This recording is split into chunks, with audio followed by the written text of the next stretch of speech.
समुद्र तल से करीब 11,000 फीट की ऊंचाई पर चारों तरफ बर्फ से ढकी गगनचुंबी चोटियां और उनके बीच में मौजूद एक ऐसी रहस्यमयी झील जिसका पानी आसमान के रंग की तरह अपना रंग बदलता है।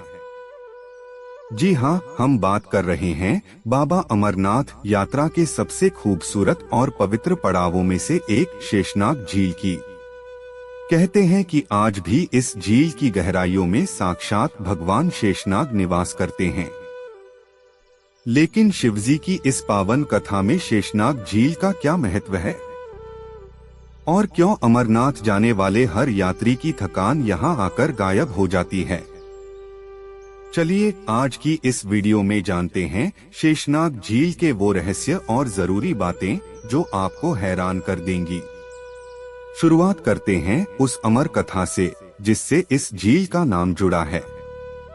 पौराणिक मान्यताओं के अनुसार जब भगवान शिव माता पार्वती को अमरत्व की कथा सुनाने के लिए अमरनाथ गए तो वो रास्ते में अपनी हर सांसारिक और कीमती चीज का त्याग करते जा रहे थे।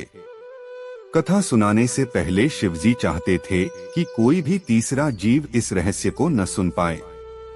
इसलिए उन्होंने सबसे पहले पहलगाम में अपने बैल नंदी को छोड़ा, चंदनवाड़ी में अपने माथे के चंदन का त्याग किया और जब वो इस पड़ाव पर पहुँचे तो उन्होंने अपने गले में लिपटे रहने वाले नागों के राजा शेषनाग को यहीं रहने का आदेश दिया ताकि कोई भी अनचाहा जीव गुफा की न न बढ़ सके।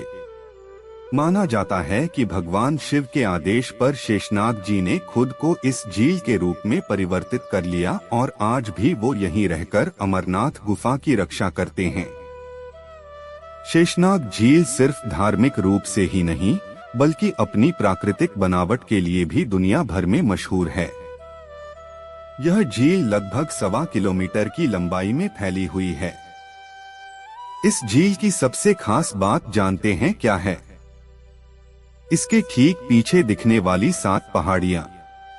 इन पहाड़ियों की बनावट ऐसी है मानो शेषनाग के 7 फन फैले हुए हों। इसीलिए इसे 7 नागों की चोटी भी कहा जाता है। मौसम के बदलते मिजाज के साथ इस झील के पानी का रंग भी बदलता है। कभी यह गहरा नीला दिखाई देता है तो कभी चमकीला हरा। और अगर आप किस्मत वाले हैं तो स्थानीय लोगों के मुताबिक कभी कभी सुबह के समय झील के पानी पर शेषनाग की आकृति की परछाई भी उभरती है। अगर आप अमरनाथ यात्रा के पहलगाम वाले रूट से जा रहे हैं तो चंदनवाड़ी और पिस्सू टॉप को पार करने के बाद करीब 12 किलोमीटर की कठिन चढ़ाई करके आप शेषनाग पहुंचते हैं। यह रास्ता जितना खूबसूरत है उतना ही चुनौतीपूर्ण भी। यहाँ ऑक्सीजन का स्तर थोड़ा कम होने लगता है, इसलिए यात्रियों को अपनी सेहत का खास ख्याल पड़ता है। लेकिन जैसे ही आप चढ़ाई पूरी करके इस झील के पहले दीदार करते हैं, आपकी सारी थकान पल भर में गायब हो जाती है। ज्यादातर यात्री अपनी यात्रा के दौरान एक रात इसी शेषनाग कैंप में बिताते हैं। रात के समय यहाँ का तापमान माइनस में चला जाता है और खुले आसमान के नीचे टेंट में रुकने का अनुभव जीवन भर न भूलने वाला होता है। अगर आप भी बाबा बर्फानी के दर्शन के लिए जा रहे हैं और शेषनाग में रुकने वाले हैं तो कुछ बातें नोट कर लीजिए। पहली बात, यहाँ जून से जुलाई में भी हाड़ कपा देने वाली ठंड होती है, इसलिए अच्छे गर्म कपड़े और थर्मल साथ रखें। दूसरी बात, ऊंचाई पर होने के कारण सांस लेने में दिक्कत आ सकती है, इसलिए कपूर सूंघने के लिए अपने पास रखें और ORS का पानी पीते रहें।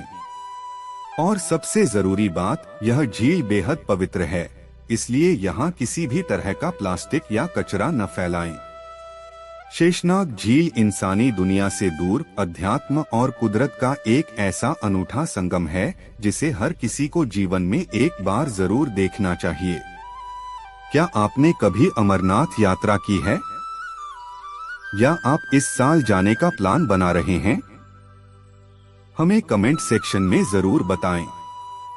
अगर आपको शेषनाग झील की यह जानकारी पसंद आई हो तो वीडियो को लाइक करें, अपने भोले भक्त दोस्तों के साथ शेयर करें और हमारे चैनल को सब्सक्राइब करना न भूलें। मिलते हैं अगले वीडियो में, तब तक के लिए हर हर महादेव।